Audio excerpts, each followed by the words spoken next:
Alright guys, it's your favourite bushcraft brummy here, Brumcraft, and that's Brum with an R. There's three of us out today. This is Al, who's a sergeant instructor in the Army Cadet Force, and Tom is holding the camera, you're going to know anyway. Hi guys. So we're doing a 48-hour survival challenge called Brusca 48. Brusca means Britain, US, Canada. There's quite a few people that's going to do it. I don't know how many's going to film it, but basically the rules are you come out with minimal kit and you try and rely on the natural resources that are around in the forest. So we're out with minimal kit. We haven't got sleeping bags, tents, hammocks, tarps, anything like that. We've got some hunting and trapping stuff. We've got a pot, we've got some water, we've got minimal food. Yeah, so it's the brainchild of a guy called Woodsman661 who's on Twitter, and basically he just challenged me to it, so I thought why not. So join us. Alright guys, what we've got is a little bit of hawthorn, and with the hawthorn you can see the little spikes on it, just there. And what you can use those spikes for is an improvised fishing hook, so you can just break it off.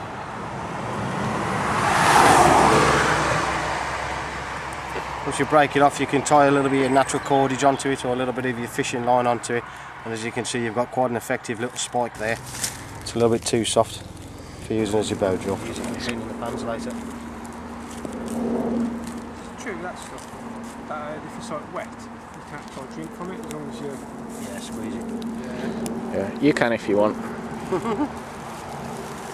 Okay guys, there's our first bit of food. Found some blackberries, what's left over of them. All that sort of junk food, won't they? Yeah. Gorse. Alright then. Didn't think there was any left, to be honest. I didn't think he was going to share it, I'll be honest with you. Yeah, alright. I'll try with that. Cheers, buddy. It's quite bitter, but I think we need more bitters in our diet. So if we've got a plastic bag, we'll take that with us, we can use some of it for bait. I normally just break off anyway because it's feeling backwards. There we go. Sweet chestnuts. Some sweet chestnuts.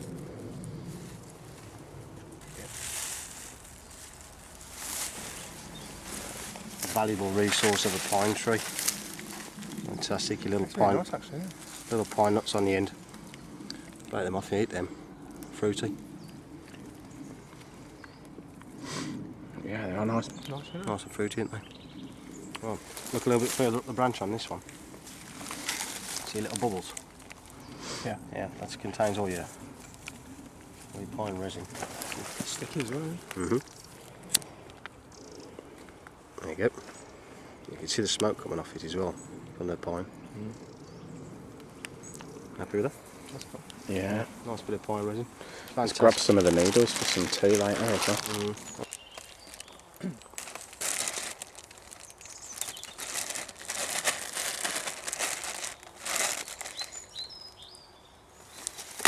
That's a Lansky World Legal knife.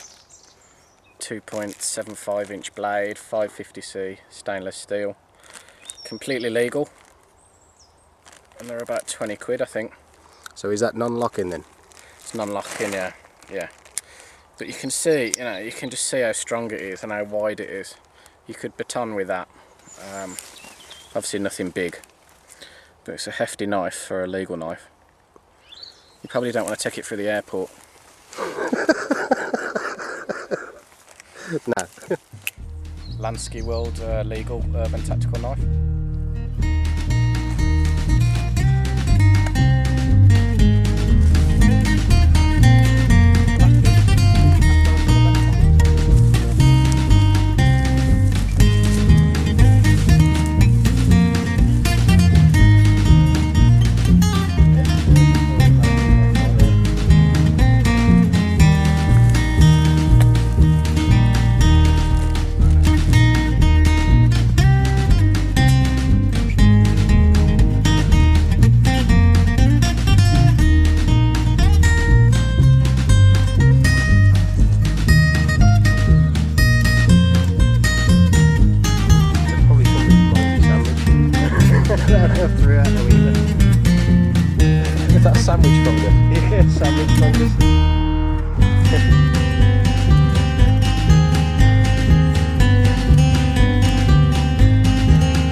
Basically what I'm using this weekend, the only type of sleeping equipment that I've brought with me is one of these, which is the Soul Escape Bivvy, and Soul standing for Survive Outdoors Longer, apparently. This one is the OD green. You can get them in orange. Generally the orange one is the one that's a little bit more common, but after hunting around on the internet I got this one from Amazon, I think it was, and it was actually cheaper than the orange one, so I thought that's good. This one retails out at about 40 quid. They're foil lined on the inside. I'll just show you the inside of the bag, which is virtually the same as the inside of the main bivvy itself. So you've got like your mylar blanket on the inside of that. This one they class as being breathable and semi-water resistant or semi-water repellent, which is good enough for me. Hopefully it won't rain this weekend, but we're intending on building a half-decent shelter to accommodate for that fact anyway. However, with these they reckon that they reflect 70% of your body heat back towards you. So as I say, this is the only thing I've got to sleep in this weekend. No roll mat, nothing else, no poncho, no tarp or anything like that, just this one item. So by the end of the weekend I will tell you whether it's worth purchasing or whether it's worth throwing in the bin. All good. It does, yeah. Just made this little leather dump pouch, and it works on the same sort of principle as your Maxpedition roly-poly sort of bag. It will roll up and then clip onto itself. As you can see at the moment, we've been collecting tinder on the way in here, various bits and bobs, so we've got something in it. But basically it's a soft leather pouch that I've made, and I've made it so it fits onto any type of belt. Just pop stud it on, and I've put a draw cord around the top so that when the bag's full up you can keep your tinder in one place without it falling out. The cordage that I've used on it as well is jute twine, and anybody that knows anything about fire lighting will know that jute twine is also used for fire lighting techniques. It will spark from a ferrocerium rod. There we go. Time to try out the new Bushcraft Essentials mini stove. Did you steal that out of a doll's house? Looks like it, doesn't it? It's one of the smallest stoves ever made, apparently. I just bought it because it was cute.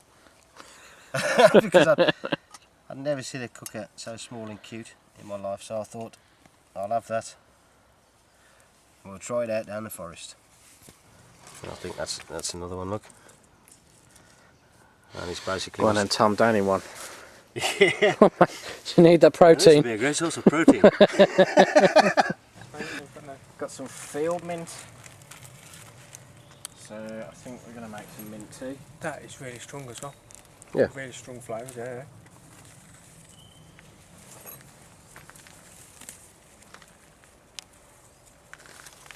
Probably not in the best nick, but that'll do. It's a bear trap, man. Yeah. Yeah. That's the size of I a saw him in trap. Alaska, you know, when I went across Alaska. Oh, right, yeah. Yeah, when I went bear trapping. Yeah. Yeah. Has your frostbite now? You got that sorted? I just lopped the toes off, man, I don't need them. No, they're overrated, aren't they, toes? Yeah. Yeah. Wow, I got some on the other foot. So we've done 3 lean-tos, interconnecting, and we've covered it with hazel and fern. So we're just going to put the final layers over the top now, and this is it. We've got a couple of ducks in there that was kindly gifted to Tom yesterday. In the spirit of transparency, we didn't catch them, so we're going to prepare them in a bit and cook them over the fire.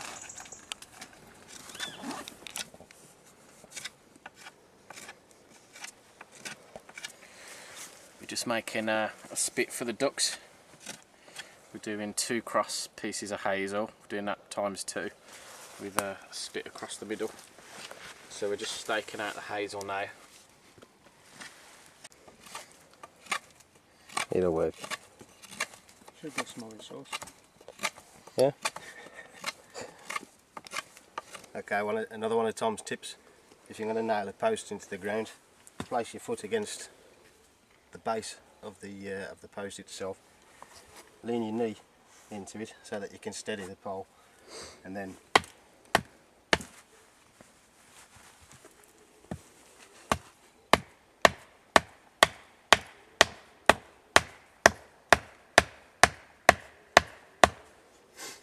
drive it in.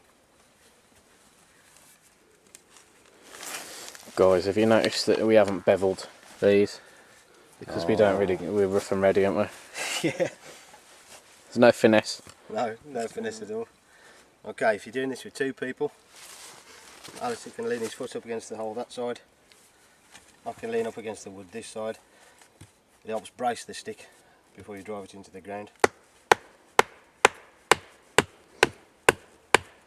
It helps concentrate the power straight the way down through the stick rather than getting any flex. I've got that night like mine, but I don't know if you'll see it. Oh, you'd be surprised, you know, what you see when it's rolling. Tell you what, guys, people are going to think I'm a one-trick pony with these upside down fires. Yeah. They work there, don't they? They're easy. Yeah, they are, yeah. Well, the idea is, in the situation that we're in at the moment, we want to be able to light it so we can find our camp, because we've got to go off and try and find some better wood, because some of these ain't exactly the best for burning. It might spit a little bit. Yeah, it's a bit punky as well at the bottom. Yeah, and some of it's a bit punky. Guys, we've just been to get some water, and I'll just show you this. This is a Nalgene wide mouth bottle. MCQ Bushcraft gave me the link to this, so thanks for that, Mike. Yeah. I've made the bale wire the same as per his video. The only difference is I don't really connect it to the top. I've made it long enough so you can just actually twist it round and slip it under there. So I don't actually need to attach the top. But yeah, this is a mosquito net as well, which used to filter the debris at the top.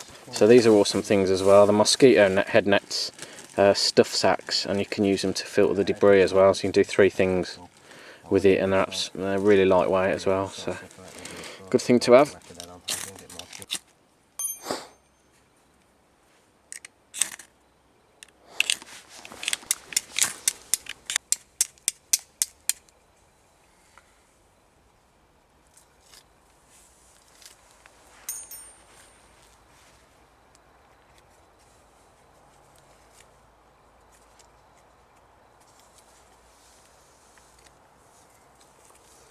So this is all the material that we found earlier when we came in here. All the various bits of tinder, dry grass, etc. And Gaz is that a bit of char cloth, was it, Gaz? It's a bit of char cloth and that thistle that we found. Yeah.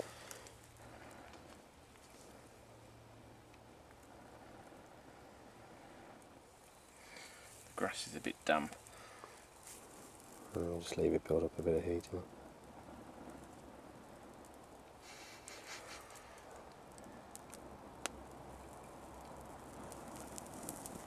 There we go, we have fire using a traditional steel and flint. Yep.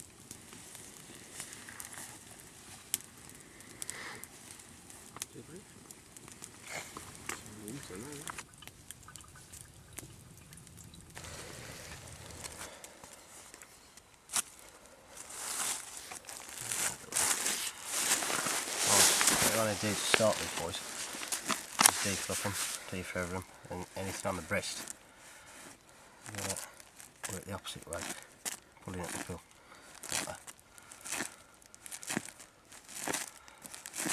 And you just want to keep going. Put it the other way then. Yeah, let's pull it back uphill. And you can normally get your thumb in underneath it and twist using your forefinger against the breast. Once you start getting down to the tail end, Gaz, if you start pulling the feathers the opposite way. Okay. Yep. Now if you pull the feathers back up. That way? Yeah. It's always the neck bit. Okay. Don't worry about the head too much. We're going to cut that off in a bit. Yeah. It's a little bit stripped now, so what you do is you find the bend in the leg. Cut the tendons on the front, cut the tendons on the back. Snap it. Wind them round like that.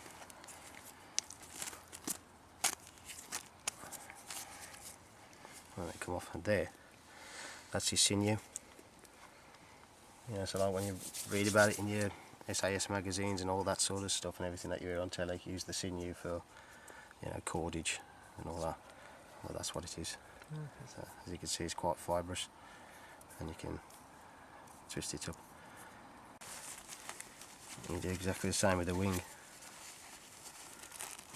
So where it comes in, that's about there. You can slice it down there.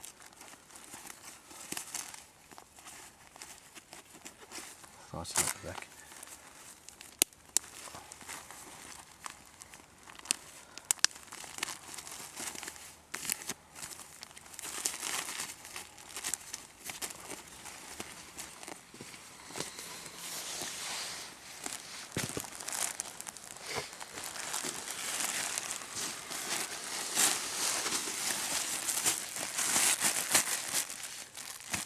And that's what he's been eating, look. You can see what's come out of the throat.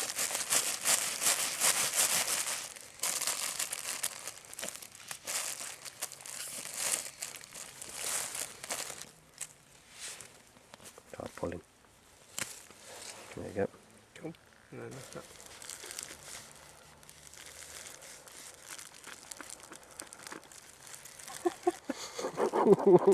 That juice squirt me in the face.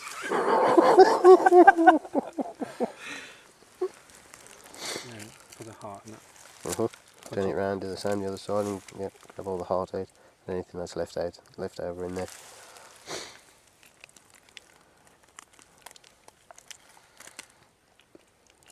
Everything out, guys. Everything's out, man. I Fantastic. just want to lick my fingers. Carry on. Okay guys, excellent, looking good. So the idea now then is that we finish off cleaning them all up, getting all the rest of the feathers off and everything. Wash them through, clean them all out, and get them on the spit. New livers. Yeah. They're all alcoholics. And you see them, like you used to see them. Literally getting that, like squirting it down. Oh my God. And back to This is our sleeping kit. I've got a mylar blanket and a British Army Gore-Tex bivvy on the top and just a few leaves underneath. And I've made a makeshift pillow out of leaves and an old Bergen liner. Bushcraft. I think it's lovely, do you know what I mean? Because for once there's somewhere that's selling everything in one place. Spider. Centipede. Woodlice. Woodlice. Slug. All on one tree. It's like a nursery video. Yeah. Is that a harvestman? Yeah. is another good centipede. Yes, it is, but they seem like really hard. Hard wearing. Like, yeah. And so, My idea was like, I'll get everything. I'd write like a kit list out as such. Yeah. You know, Oh yeah, man. Cheers, dude. My God. Oh man. nice sunny day, and literally as we went up, it was getting cooler and cooler. Yeah. And you got to the top, and there's still like, not lots of snow, but like little bits of snow like dotted.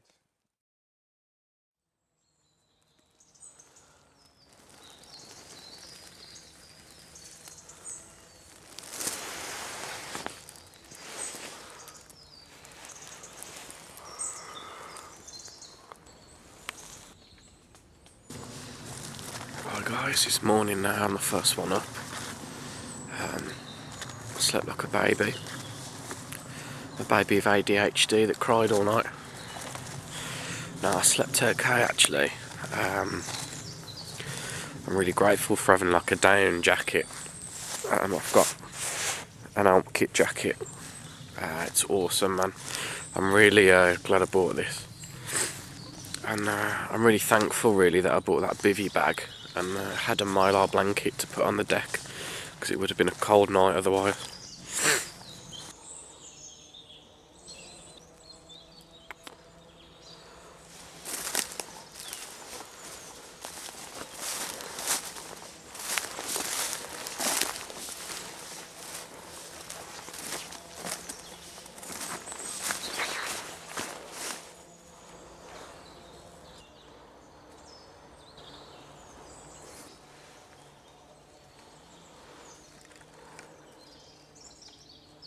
It was like, sun was like dawn.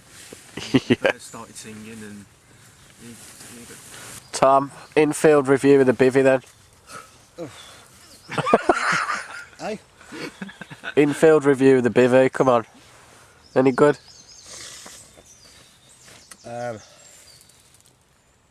It's okay. Yeah, it's okay. Oh, thanks for that, mate. That was really good. Yeah, it's detailed. I had a really good sleep anyway. Slept like a baby. Tom didn't. Tom was kept trying to get me to spoon him all night and give him a cuddle. But wasn't really sure of his motive, so I declined. yeah, I've got long grain rice. I'm going to add the milk. Having long grain rice for breakfast. Long grain rice for breakfast. Okay, mate. And I'm going to have What are you gonna have for dinner? Wheatos. probably a flapjack. Just got some oats and some trail mix, which I'm gonna mix together. I'm going to try that mint that we gathered yesterday as well. And In the rice. yeah, try that with the rice as well. Oh dear. Good luck. Experimentation. Can't be worse than porridge and Tabasco sauce. So you've been eating porridge and Tabasco sauce. Yeah. Okay. You've got an extraordinary palate, you haven't you? And it had sugar in as well, which Yeah. is nice.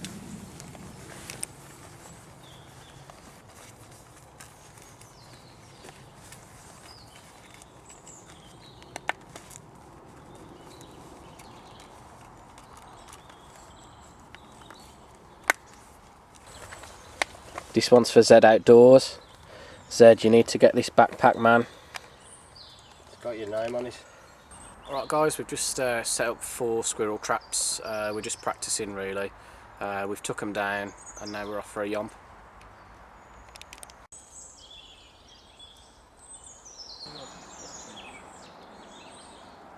You don't quite touch that and not get any. Yeah, you're good to go. You basically just break it off. There's a nice flat one there. And then after that, you just slice it.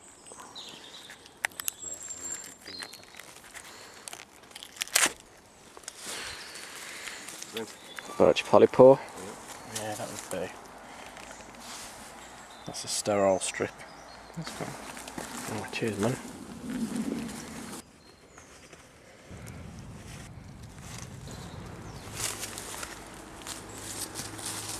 So yeah, just leave the top off. And that's it.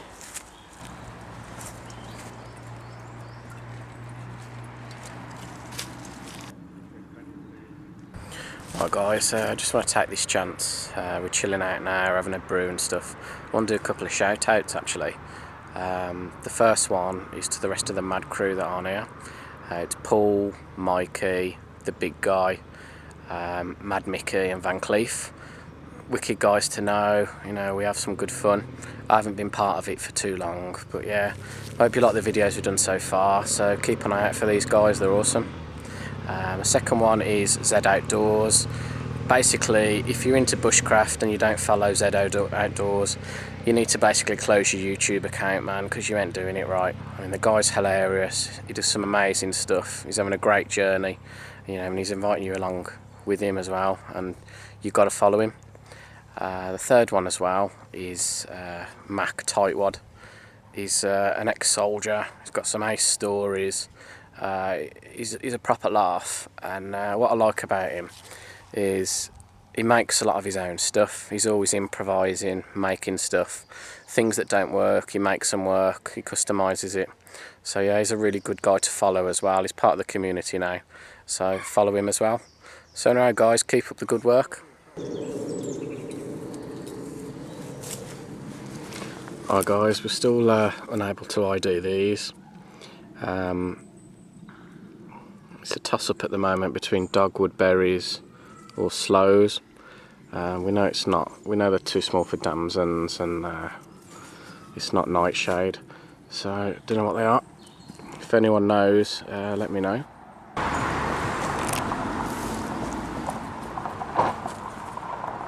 Get them little white hairs off, because they'll give you problems with your digestion.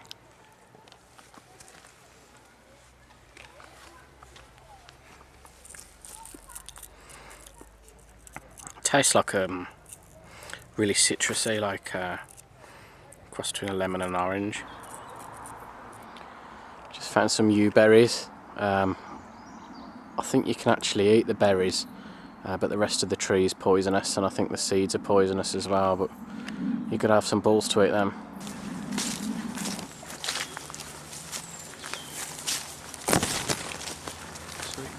Quite nice.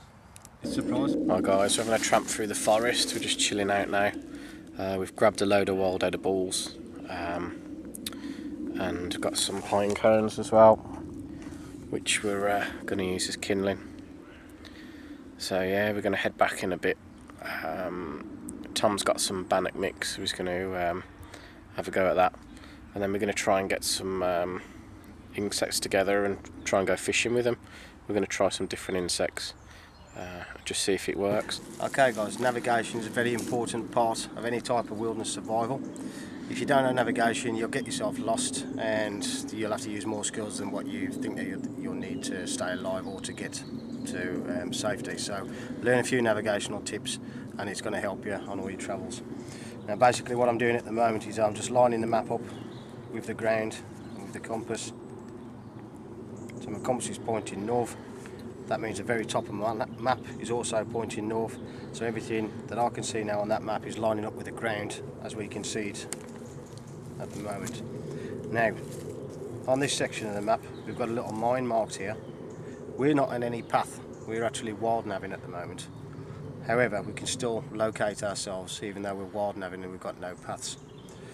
We can see that mine through the trees just over there. Okay, so what we're basically going to do now is just line the compass up with the direction of travel arrow pointing towards that mine that we can see in front of us, and line it up on the map. Now, your location, or our location, is anywhere between that line and that original path down the bottom. There's a little spring there, and just down in this bank here we can see that little spring. So we know that our position is located right here in the middle of this section of forest. And from there we want to get to the path, which is at the top of the hill. So we can now measure from this point to the path at the top of the hill using our compass. And that works out at approximately 100 metres. Now 100 metres will take you 1.5 minutes normally if you're walking on a flat surface. However, because we're going uphill, you have to take Naismith's rule into account, which is adding 1 minute for every contour that you're climbing uphill. So in our case, there's 4 contours between where we are to the path. So that's immediately 4 minutes, plus what it would normally take you of 1.5 minutes. So we know that that journey now is going to take us 5.5 minutes, and we'll reach that path. And then from there, we can reposition ourselves and carry on with our journey. Okay, let's go.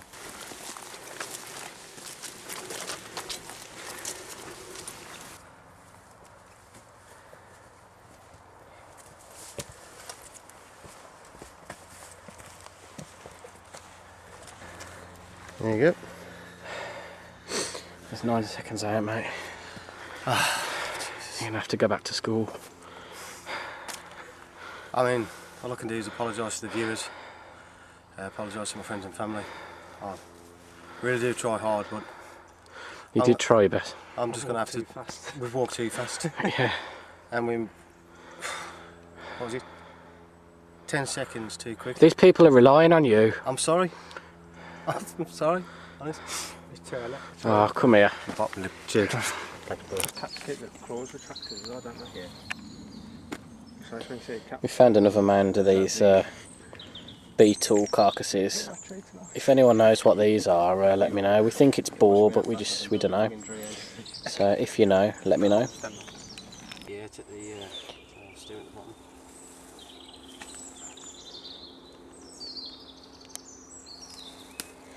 Another one of Tom's tips. Get yourself some field mint or wild mint. Crush all the leaves up in your hand. Add a little bit of water. Cool.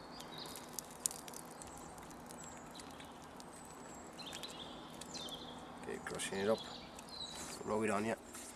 And that works as an insect repellent. Because it's approaching evening time and we'll have some midges and mozzies coming out at some point soon. Just like that. At the same time. Helps clean your hands a little bit.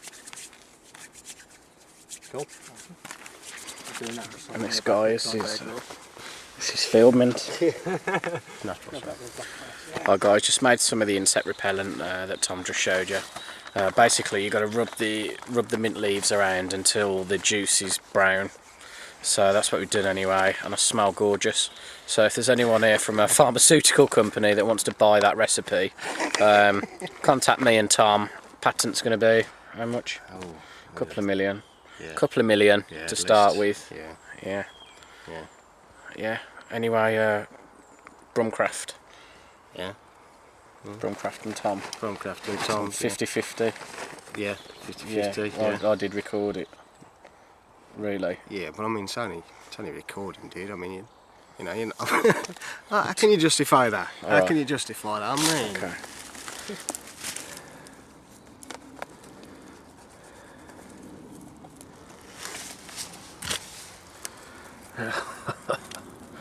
Earthball. People get them mixed up with puffballs.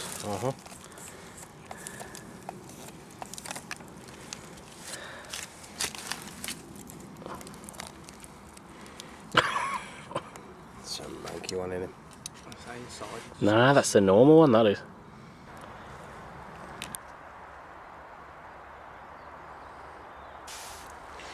This is a shaggy cap. These are edible. You think? Yeah, I think.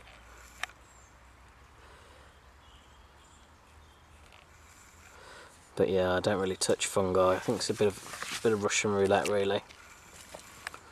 Yeah. And I'm no expert on it. But yeah, that's a shaggy cap.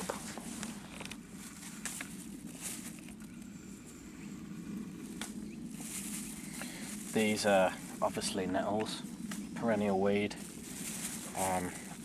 You don't really want to be eating these around June, July time because they contain cystoliths, which apparently can cause kidney problems.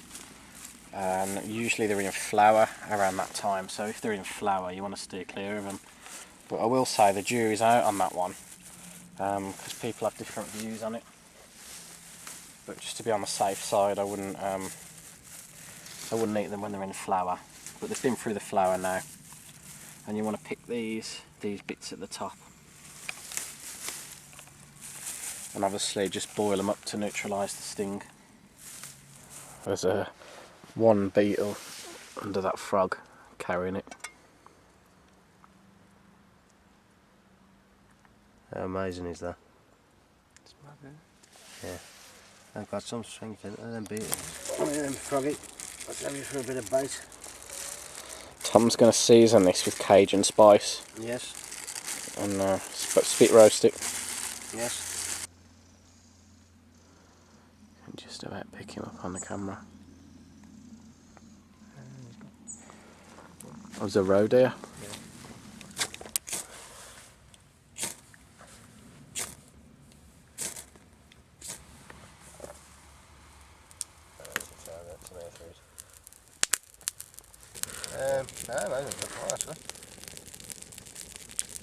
Right guys, we finally got it going with the cramp balls. Took a while though because the grass is quite wet.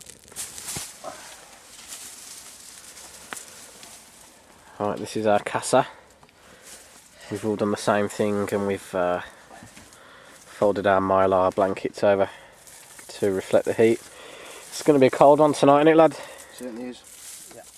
You can feel the temperature difference when we started coming back down into the valley. It had already started getting quite cold. So just reinforced a few things tonight.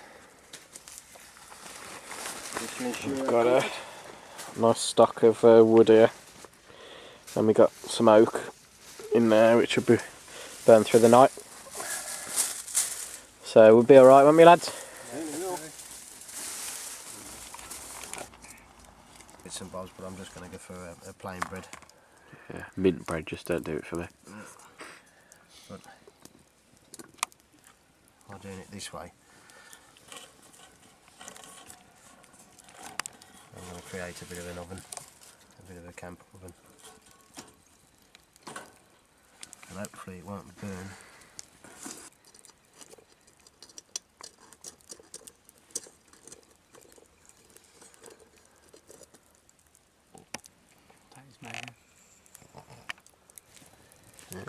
This is like a blow poker. Allows you to get close into the fire so that you can get air right to the bottom of your coals.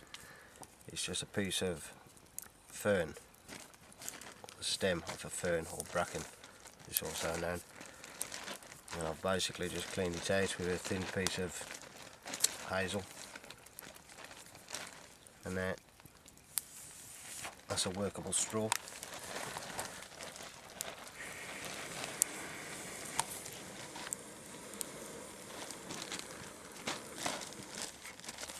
Right guys, here's a little tip to increase your blowing power on your fire, basically to direct it better and concentrate it in a smaller place. You basically get your fingers and make a little diamond shape like that and just blow through that.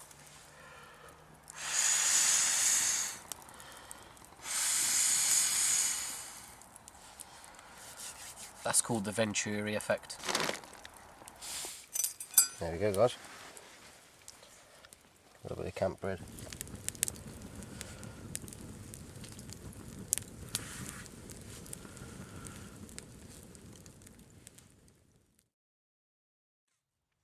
Right guys, it's the second morning now. I've had another good night's sleep. Yeah, it's the first time I've just slept on the deck with no form of air mattress or anything like that. I've just basically slept on the floor and it's been absolutely fine, man. I had 2 good nights sleep. The purpose of this really for me was I wanted to put a new survival kit together, and it's no good sort of just buying a ready-made survival kit. I think you've got to go out there for a few days and see what you do and don't sort of really need. So yeah, a couple of things I'm going to put in my kit now is alcohol gel, which I needed, which Al lent me after we prepared that duck, and also contact lens travel kit. You know, if you can't see, you're going to be no good to anyone. So that's a couple of things I'm going to put in. Also, we put some lines out yesterday and it wasn't successful, so I'm going to actually create a fishing kit, but I'm going to do it. I'm not going to use a ready-made one. I'm going to go to an angling shop and get the proper shot and a disgorger and floats, and just do it properly, really, and just see if it's, you know, if it's more success. You've got guys out there angling on the lake that spend hundreds of pounds on kit that are there all night that don't get a bite. So you know they're going to have more chance than you are. So at least if you get the right kit, you know you're going to have more luck. Also as well, Tom brought the ducks with him.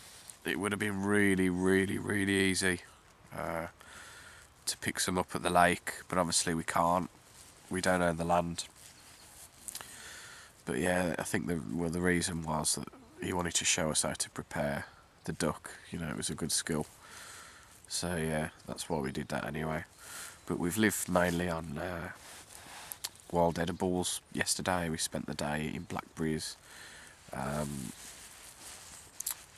nettles, we've been having pine tea, we've had sorrel, and that's really what we ate for most of yesterday, and we just mixed it with the food we already had, and we've been absolutely fine for 2 days with minimal food and minimal kit. So another thing, guys, we've been using this field guide, Collins Gem.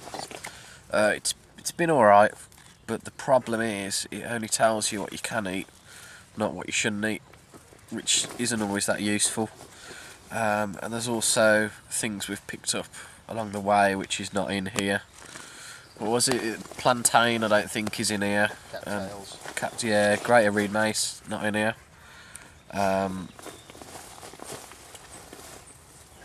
Ribwort, is it? So there's certain things really that are out there that we've picked up that are not in here. So it's not really the field guide I'm going to use going forward. But if anyone knows of any small ones like this that perhaps are a bit more suitable, a bit more comprehensive, let me know. Al, have you enjoyed your first bushcraft experience? It's been absolutely awesome. Put you on the spot now, It's, and it's been absolutely awesome. First time I've ever done anything like this, and it's been first of many, definitely. And it's been a weekend of first, from eating wild edibles to doing the duck. It's been absolutely tremendous experience. Absolutely loved it. So yeah, it's been awesome. cracking, mate. You're a natural. Thank you very much. Yeah, well done.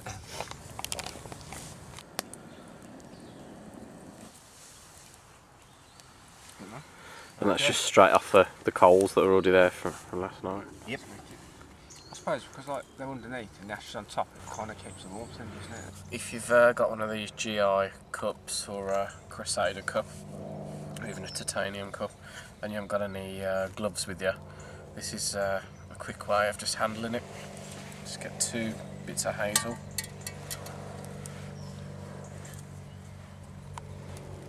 Rub it like that.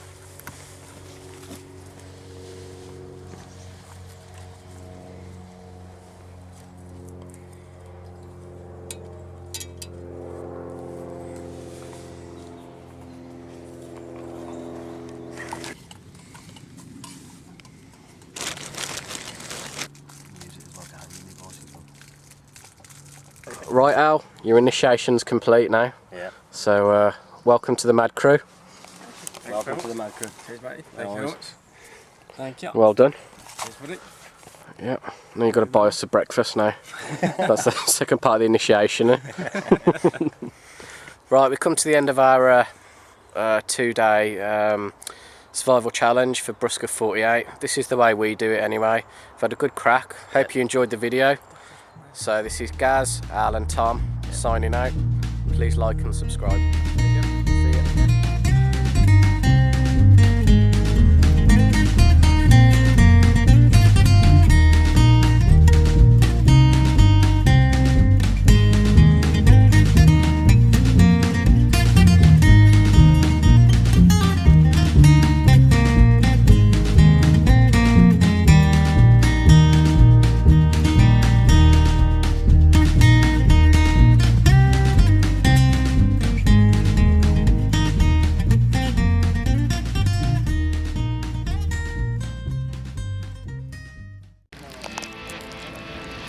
Being a Marine for 30 years and a Sergeant Major, I kind of had a mindset that it was a Navy school and how hard could it be, but when I actually went through it, it really surprised me how difficult it really was.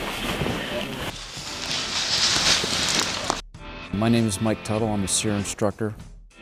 The most important thing I do here is in my phase, is the field force phase, is to teach the service members here the skills that they're going to need to survive in the event they should find themselves as an isolated person in any mission that they might find themselves on. Okay. You're going to find yourself in a situation as an instructor here, particularly on the field force side. where you're going to be out here possibly as the only instructor with a group of anywhere from 8 to maybe as many as 12 young service members out here that are really counting on you to take care of them and teach them the things that they need to know. So you're going to have to have a lot of self-discipline and a lot of initiative in order to fill those big shoes to take care of these young men and women that are out here in your charge while you're training them.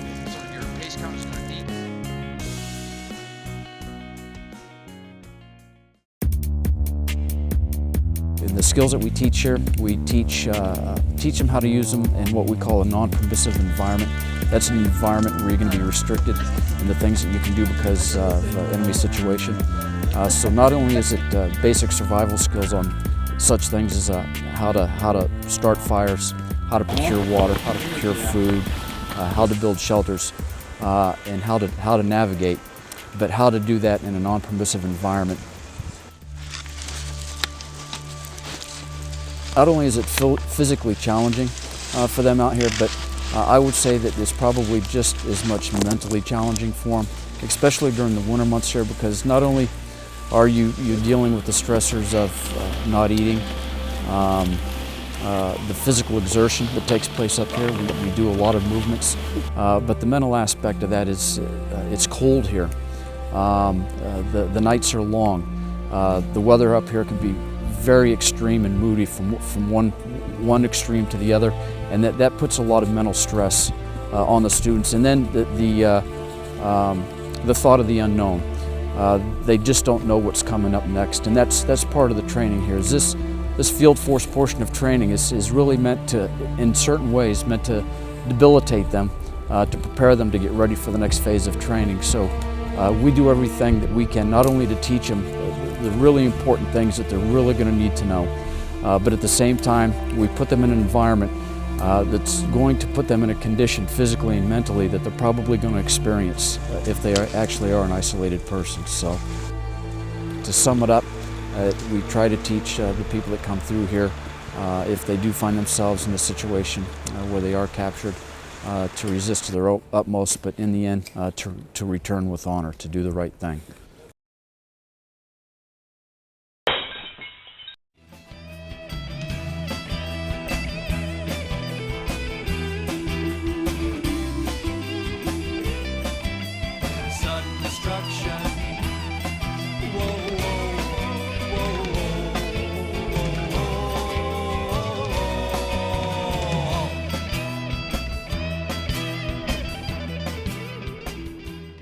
Greetings, friends.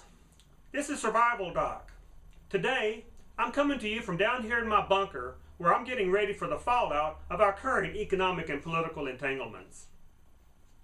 At my website, I have a chapter called Survival Planning on a Budget, where I discuss ways to save money so that you can afford to buy the supplies you need for your survival stockpile. In this video, I will discuss one important way to save money by taking advantage of my favorite form of long-term food storage. And that's why I'm down here in my basement where I keep my canned goods. Canned foods are relatively heavy, so they may not be the best choice for your bug-out bag. But that's not a disadvantage for your home storage because you probably won't be hauling it around anyway. Canned foods are heavy because they contain a lot of water. But that can be an advantage because the extra source of water may come in handy during an emergency if clean water is in short supply. Cooking is always a part of the canning process because the foods must be sterilized by heat. So all canned foods are already cooked, and most foods can be eaten right out of the can. A big advantage during a disaster when energy for cooking may be in short supply or non-existent. Canned foods also come in very convenient sizes. One can contains enough food generally for one meal, so there are no concerns about refrigeration of leftovers. But the greatest advantage of canned foods is that they are inexpensive, especially when compared with other forms of long-term food storage like freeze-dried foods. Of course, with any form of food storage, shelf life is a consideration. Therefore, it is absolutely essential that you rotate the food that you have in long-term storage. That's why it is important to buy only what you eat and to eat what you buy. If you buy the foods you like, then you will have no problem using the foods you have in storage. But it is critically important that you rotate all of your foods, always using the oldest first. Whenever you buy a new can of food, you must put it all the way back, moving the others to the front, putting the new food all the way in the back. Then when you take a can from your shelf, you always take a can from the front. That way, you're always using the oldest first. Whenever I buy canned foods, I always check the best if used by date. And I write the year on the front of the can. And this helps me when I'm rearranging my cans or moving them around to keep the oldest in the front. That way I don't have to worry about reading the fine print on every single can. And while I'm talking about the best if used by date, realize that you can eat canned foods long after the date has expired. It is true that there is some loss in the quality of the food, perhaps in flavor, perhaps in texture, perhaps in vitamins. However, the food won't poison you just because it's past the best if used by date. However, never use food from a can that is bulging. Don't even taste it. As you know, canned foods also come in glass containers. And if you garden, you probably put some of your excess produce away in glass jars just like this one. There are a couple of disadvantages to glass jars. The obvious one is that they break easily. If you have an earthquake, you could lose much of your food storage if it is in glass jars. That is why it is important to protect the glass from breakage. The best way to do that is to put the jars back in the box that the jars came in and leave the partitions in the jar to protect the jars from banging against each other. The other disadvantage to glass is that it allows light to pass through, and light does speed up the deterioration of foods. This is not a problem if you keep your jars in boxes. This may be a problem for other foods, like this ketchup, which comes in a plastic container that I'm not worried about breaking, but light will pass through the clear container. This problem is solved very simply by keeping the container in a brown bag. Remember, store what you eat and eat what you store. And above all, don't forget to rotate all of your foods, always using the oldest first. This is Survival Doc, reminding you, be prepared or be prepared to be fleeced.